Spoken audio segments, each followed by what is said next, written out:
Welcome to Work Life by Design. I'm your host, Mel Marsden. If the last few years have taught us anything, it's that change is inevitable and we no longer need to go to work to work. As a workplace dynamic strategist and the founder of Community, I draw back the curtains on my own business, the clients and projects that we deliver, along with tapping into the knowledge and insights from academics, business leaders and champions of change.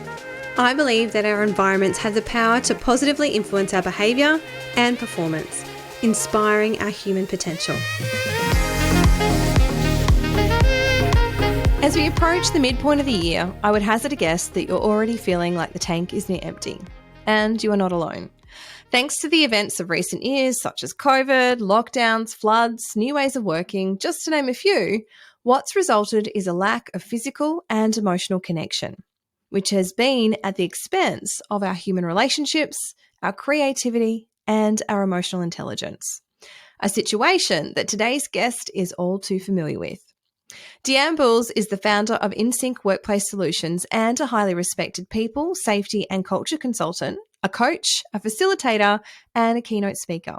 With over 30 years of experience, she has developed a proven track record of building high-performing, inclusive, physically and psychologically safe workplaces that enable individuals to bring their authentic selves to work, to feel valued, have a sense of purpose and belonging, thrive and go home safe and well each and every day.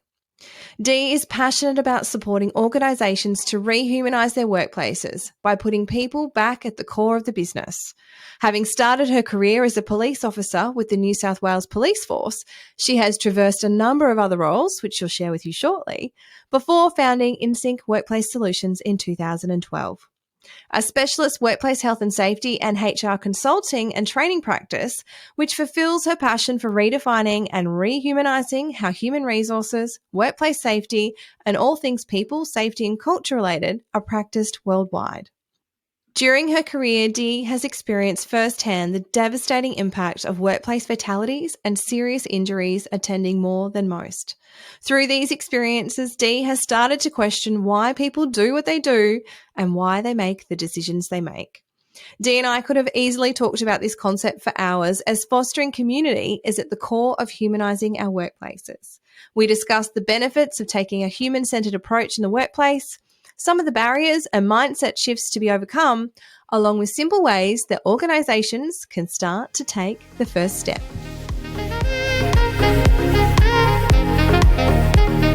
So welcome to the podcast, Dee. Thank you so much for joining me today. Thanks for having me. Now, Dee, we're going to kick off because you started out your career as a police officer and now you are the director of Insync Workplace Solutions. Can you give me a bit of a background history here of how you got from being a police officer to running your own business? Yeah. It's a funny question. It's one I get asked so often. It's how did you go from there to here? And it's even interesting how I ended up in the police as well. If I go back to even when I was at school, I was the worst student, or I thought I was the worst student ever. Hated school, hated learning. So for me, it was a case of what do I do? So I applied for the police and applied for the Air Force at the same time, got accepted into the police. And so it was like, okay, this is what I'm going to do. And so I joined the police, and it was probably during that time that I actually realised that I wasn't a bad student either. It was just the way I was being taught at school didn't work with how my brain works. So during the police, I guess I become really curious about why do people do what they do? Why do they make the decisions that they make? You know, because obviously the things that you do see when you're in the police, you ask those questions quite a lot. So I started studying psychology, and I guess that's where that interest in human behaviour come from as well. So I was in the police for 12 years, just short of 12 years. And then I actually went to WorkCover New South Wales, which is obviously the OH&S regulator. Interesting move because I knew nothing about health and safety at the time, because at the time the police weren't overly health and safety conscious, have changed a lot since then, like most organisations, but didn't really know anything about health and safety. But it was at a time when we were having a lot of the big heavy vehicle crashes up the mid-north coast, and the coroner actually deemed them to be a workplace. So the police would obviously do their investigations from that traffic criminal perspective, but WorkCover or Safe Work, they actually had to investigate them as workplace fatalities or serious incidents as well. So WorkCover obviously recognised my transferable skills, even though I knew nothing about health and safety. But because of my background in investigation, in crash investigation, I went across and went through the normal inspector program, but my focus was just on dealing with those transport accidents and incidents. And so I was involved heavily in implementing the new driver fatigue legislation, setting up all the interagency protocols with, the police and the different sort of state authorities investigating those truck crashes. And when I wasn't there, I was obviously learning lots about health and safety. And if I wasn't dealing with trucks, I was usually out at the airport, dealing with complaints out around there or investigating incidents. And that's when I was offered a job with Qantas as their safety manager in their engineering line maintenance operations. And so after 5 years at WorkCover, I went to Qantas, which was a great opportunity, and got to travel the world, which was fantastic as well. But also, I guess, learning more about health and safety. And not only that with Qantas, because Qantas is so big on aircraft safety as well, behavioural safety. So again, that's where I started getting really interested in that behavioural safety piece. What makes people tick? Why do they make the decisions that they make? So I was there for just over 18 months till sadly GFC hit and my position was made redundant. And then I took on a role as General Manager of Health and Safety at a company called APA Group, which is gas infrastructure. So we worked a lot in the mining space.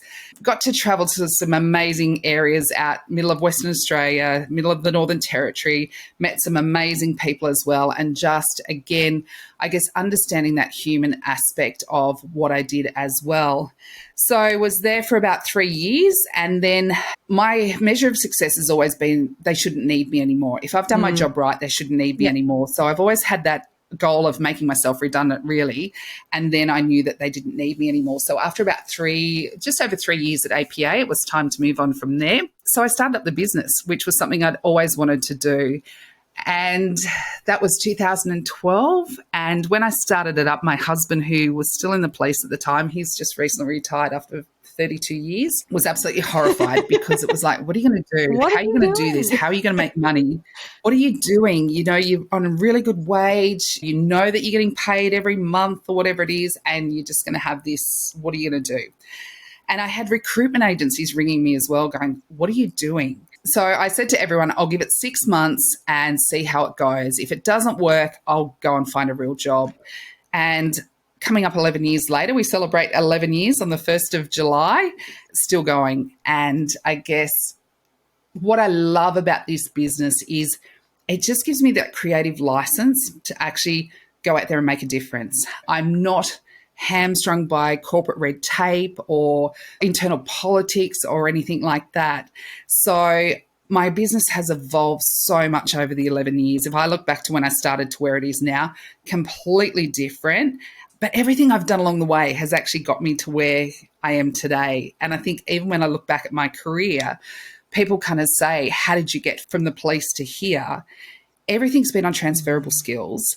Everything has been on seizing an opportunity when it's come up as well.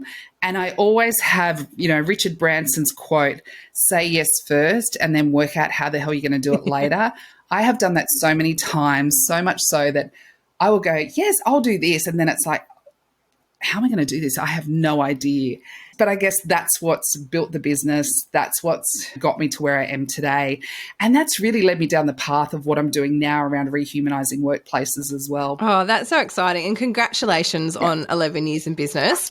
We are 10 years on exactly the same date, 1st of July. So I'm 1 year behind you, but I completely understand what you're saying in terms of the business that you started, that is 11 years ago, and the business it is now is completely different. And similarly, having that flexibility of running your own business, you can adapt and change and say yes to things that are slightly a little bit left of center, and that kind of makes your business extremely unique but also highly enjoyable and so interesting because you're really doing things that you're passionate about. So that's incredible. And I love hearing your story about how you got from being a police officer through in the WorkSafe and where you are now running your business, because I think, like you said, all of those things have enabled you to take that next step and into creating these workplaces. So what would you describe rehumanising workplaces to be? Because I love the term, but I'd love to understand what you how you would describe that.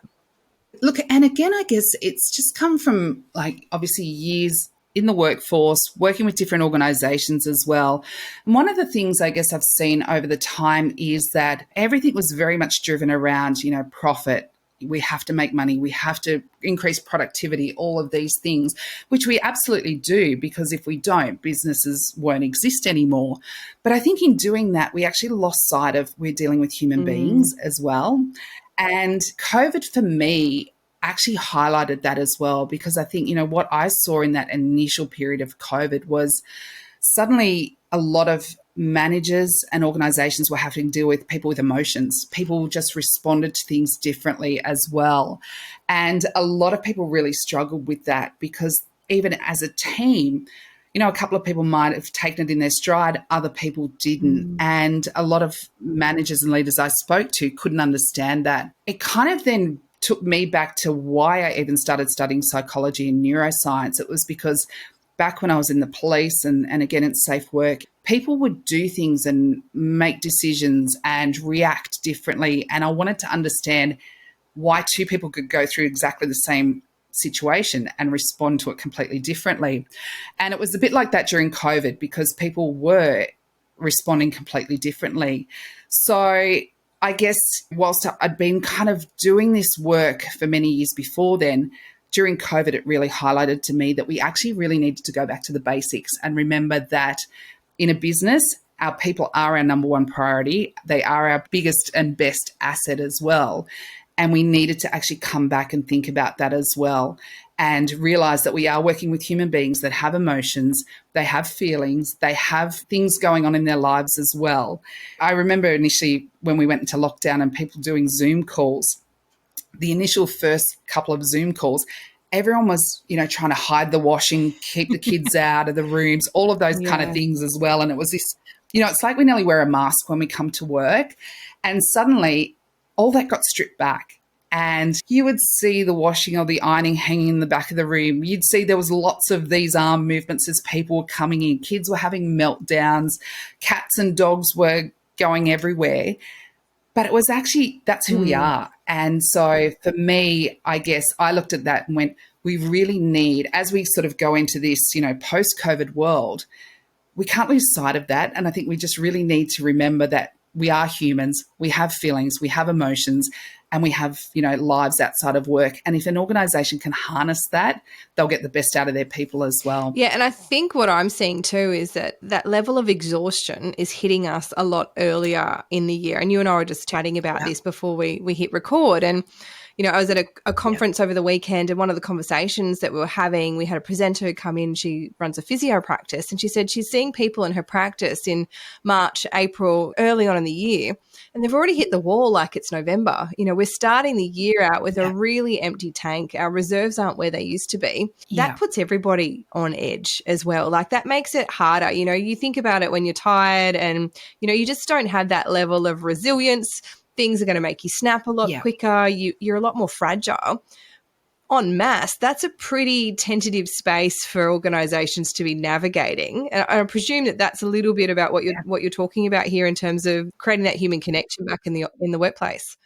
Absolutely. It is. Everyone is absolutely exhausted. And I'm hearing the same thing. I'm seeing the same thing as well.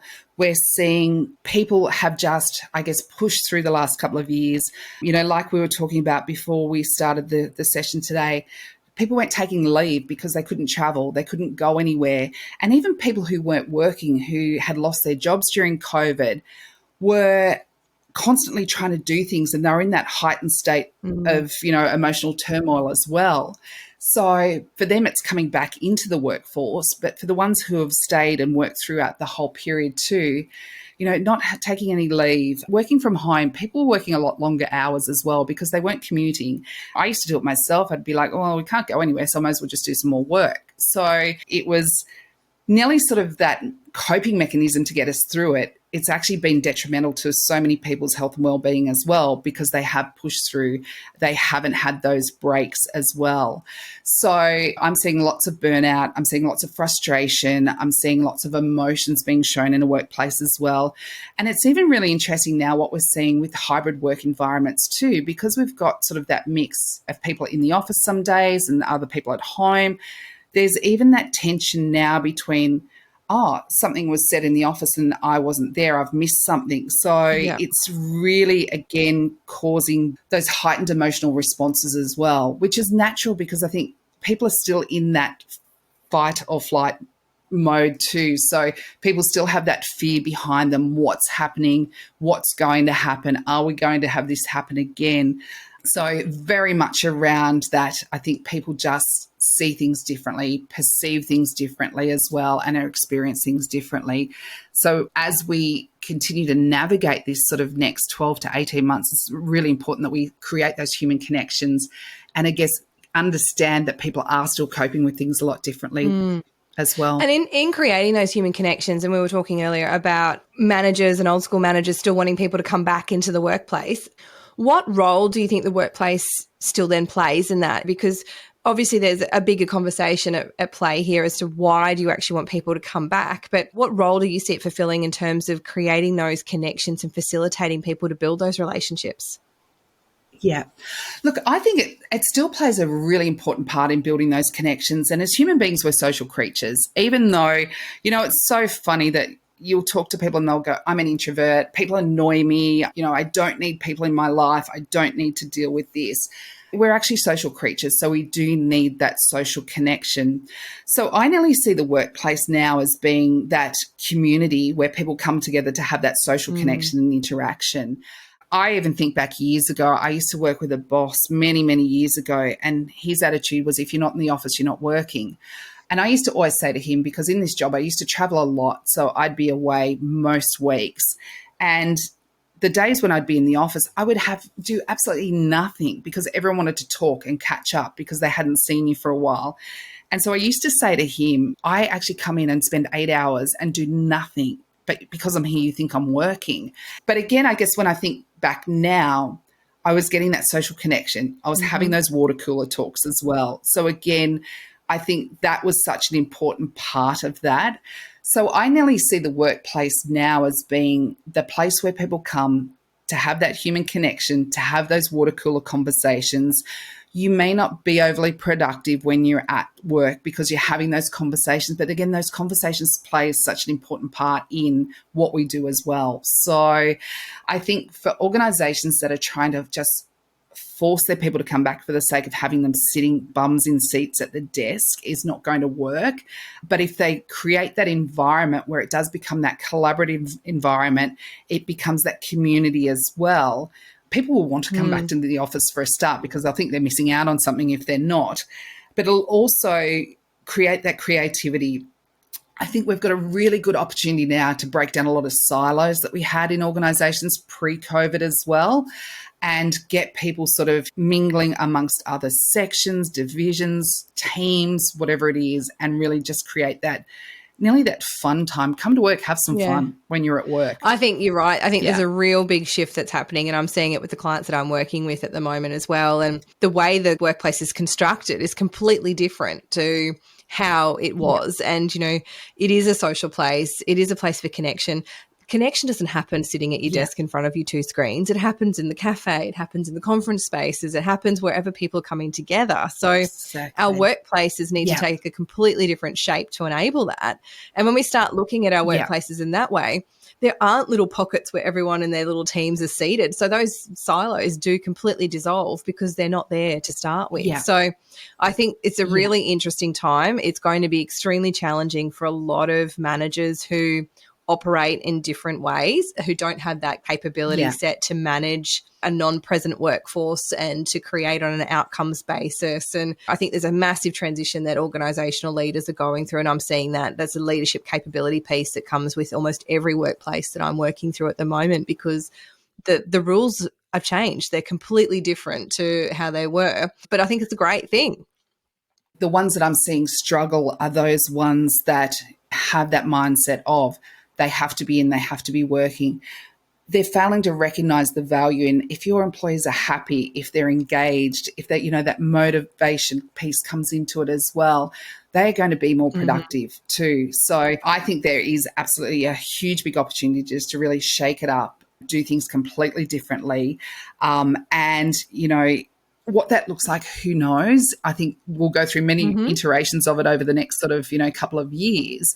But I think it's really the time now where we have to think about if you want to have a high-performing workplace as well, it's not just about having people come in and sit at their desks either. Yeah. It's not only creating that space to enable people to thrive, because we know if they thrive and they're happy in their jobs, they're going to be more productive. Quality of their work is going to be better as well. Less turnover, you're going to attract more people into the organisation. So there's so many wins for organisations that I think some are fundamentally missing at the moment because they can't see past that. No, they have to be in the office and sitting at a desk and actually working as well. If they see people sitting in the kitchen chatting, it's like, well, how long have they been in there for? Their meal breaks are over, that kind of thing. I think that's got to go out the window. And it's about trusting your people as well, that they will do the right thing. Because again, if you think about how we work as human beings, we hate being told what to do. Treat people like children and they'll start behaving like children as well. So it's about having that trust in people that you treat them right and they will do the right thing by you as well. I think that's a really great point that you just raised there. Treat them like children and they'll behave like children. And the amount of organisations that I have seen that have got a process for everything, that there is no room for anyone to use any common sense or have any thought process that goes into that. And of course they struggle really bad with their culture in the organisation and ownership over things, because there isn't that level of autonomy that's coming with the roles either. No, exactly. And that's what people want. And I think an interesting, space that we're kind of navigating at the moment as well as with the new changes in the work health and safety legislation around the psychosocial hazards and risks too. There's been so much discussion around that I've seen. And, really it's not new. It's really been in the legislation for many years, but it's just been called out specifically now.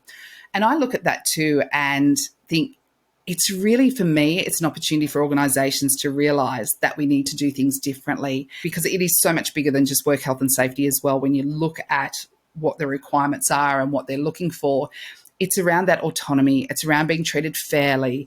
It's around, people having job control, job demand, feeling valued and having that sense of belonging and purpose. I look at so many organisations I go into and, you walk into them and they have so many policies and procedures. It's absolutely ridiculous. That it actually creates that barrier to innovation and growth as well, because people just are overwhelmed with the red tape, with the bureaucracy, with the, someone will have to do something and it has to go through about 5 or 6 different people. So we get frustrated with things as well. So I think for those organisations, again, it's about understanding that you're working with human beings. And again, we want to be able to have some control, have some autonomy, and creating those policies and procedures are not going to really do a lot at all. Obviously we need some, but most people don't even know that they exist because, again, we develop all of these things without even thinking about how our brains take in information, how we retain information. I was with a client a couple of weeks ago and we actually did a review on their induction process, and we spoke to probably about 50 or 60 staff members, including 2 who had started in recent weeks. They couldn't even remember what they'd learned in induction. So, again, I think it's that everything we do in an organisation, I think we have to really pull it back to going, we're working with human beings. Everyone learns differently. There's different learning styles. I've just finished a huge, big project with an organisation around neurodiversity as well, something we've never really explored in organisations, but understanding that not just neurodiverse people, but neurotypical people as well, we all learn differently. We all take in information differently.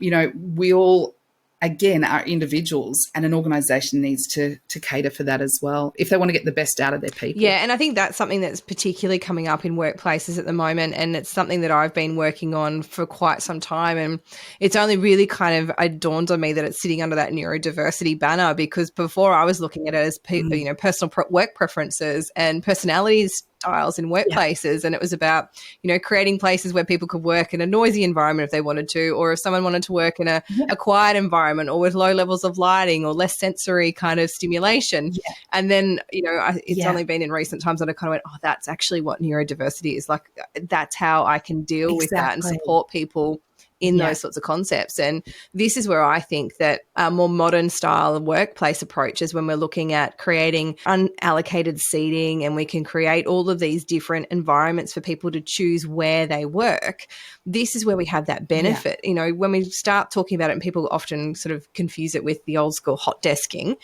this is about creating so much more opportunity and so much more choice and so much more control for our employees to use this wide variety of settings to support them in how they want to work, where they want to work, and when they want to work. Exactly. And it's critical. But you're right. I remember when hot desking first came in and, there was such an uproar about it. Some people loved it and then other people just absolutely hated it.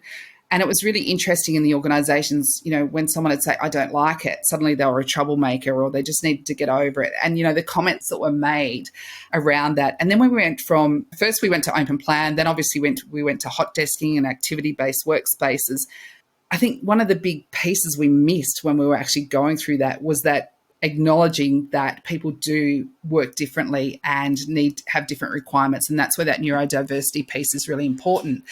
But I think even with that, it's really just highlighted, even if you're not neurodivergent, we all have different ways that we work. We all have different environments that we work better in. Like you said before, different times of the day. There's so much research around the peak times. Are you an owl or a lark? Are you an early bird? All of these things. And understanding even that with your team is such a big thing because, again, you might have someone that is, I look at even my husband and I'm an early bird, always have been. He's not. So he's like the night owl. And I'm so much more productive in that first couple of hours in the morning. Get me after lunch and, I just go on that downhill slide. Enjoying the episode? I would love it if you would share this show with just one person who you think it would inspire. Just one. The more we can share the insights of what it takes to make work work, the closer we are to elevating everyone's experience of work. As a leader, as well as a people leader, it's understanding that our people, they're not being lazy or they're not, being dismissive. They just have different times of the day where they work the best. So how do we even understand that? How do we actually maximize that as well? And again, I think during COVID, when we're in lockdown and people kind of had that flexibility to work more around when it worked better for them too, we actually saw the benefits. So, productivity in so many organizations increased dramatically because people could choose the times that they worked as well. So if they wanted to go and, and I was going to say school drop-off, schools were in lockdown, but if they wanted to go for a walk in the morning with the kids and the dog, they could, if they had things on, and they'd sit down and maybe work later in the night. So I think, again, it's one of those things that we need to understand that in the workplace itself, what do people actually need? There will be people who need quiet spaces. There will be people who love that noise. I love to have noise when I'm working. I know other people need quiet.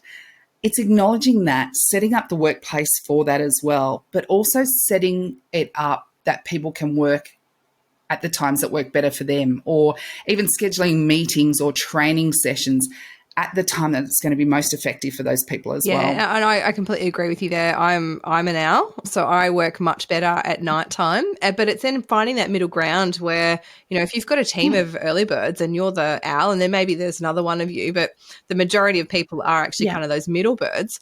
How do you find those interim spaces that, those core business hours where you're all kind of switched on? And the other thing that I'm seeing happening a lot, and with the organizations that I'm working with, and I'm taking teams through this idea of what flexibility looks like, without even being prompted by the organization, they're still in the mindset of working 9 to 5. And it's only when I recommend, I suggest to them, I'm like, okay, so if you could work it and start at 10, what would that allow you to do? If that meant you then, stopped work at 3, picked up your kids, went and did something, and maybe you jumped back online for 2 hours at night, what does that look like for you? And that you should see the little light bulbs that go off in their minds when I start to suggest these things. And like, oh, can I do that? Yeah. But I have to work from 9 till 5, don't I? And I'm like, well, Yeah. Your organization is giving No. you the opportunity to reconsider that. What would it look like? Yeah. And it's really interesting to Yeah. see how conditioned we are to going, no, work is Monday to Friday, 9 to 5, and that's what I will do. And trying to just get them to even Yeah. break out of that mold when they're given the permission to. Exactly. And I think you're right. And especially I'm seeing like the older generation as well, because that's how they've always worked. And that's always been that you work 9 to 5, Monday to Friday. And they nearly feel guilty if they're not at work at that time. Or, I've even had it where people, you sort of say to them, you can work flexible hours. And they're like, oh, but if I come in early and then I go to leave at 3, the person that come in at 9 is looking at me going, oh, why are you leaving now? So I feel guilty. So there's even that sort of, piece that's still happening as well.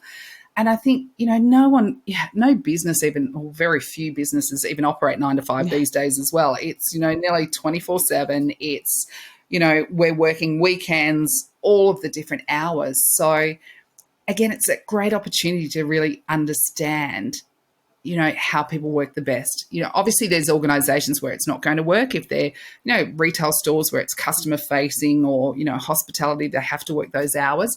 But I think certainly in the organizations where they can do that, they really need to harness that. But again, it's that cultural piece as well of getting people to understand that, yes, we offer it.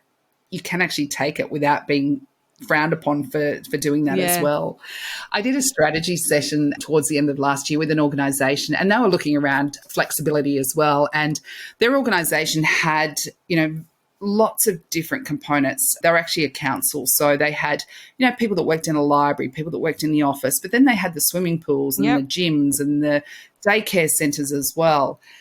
And they were looking at, flexibility as well and how they could actually, I guess, improve their benefits, because what was happening was the office people, they were reaping all of the benefits of flexible working. They could start later, they could finish earlier.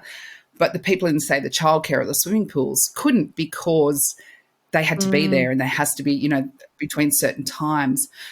So they actually engaged us to do some focus groups with their workers, and it was really interesting to what I learned from that, or what come out of that for me, was flexibility means different things to different people as well.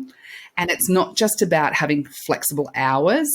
Flexibility just for them was so different and so broad. So the organisation actually is piloting now these different programs around flexibility, and some of that is around, for the people who obviously couldn't come in and work flex time or hours, is, they might work longer hours on one day and then they're having sort of an extra day off. So instead of working their 8 hours, they've gone to 10-hour shifts. Different things as well. So I think we've got to understand that flexibility means different things for different people, and how do we actually weave that into an organization's offerings as well. Yeah, absolutely. It's hard. And it's about taking it, you just sort of mentioned it then, it's not just about whether I work in the office or I work from home. There's so many other nuances that sit in there that can create flexibility. And I'm seeing that in some of the organisations that we're working with too. They've got on-the-ground employees who are frontline facing. They've got to be there. They can't unpack the truck from home. They've got to be there hands-on.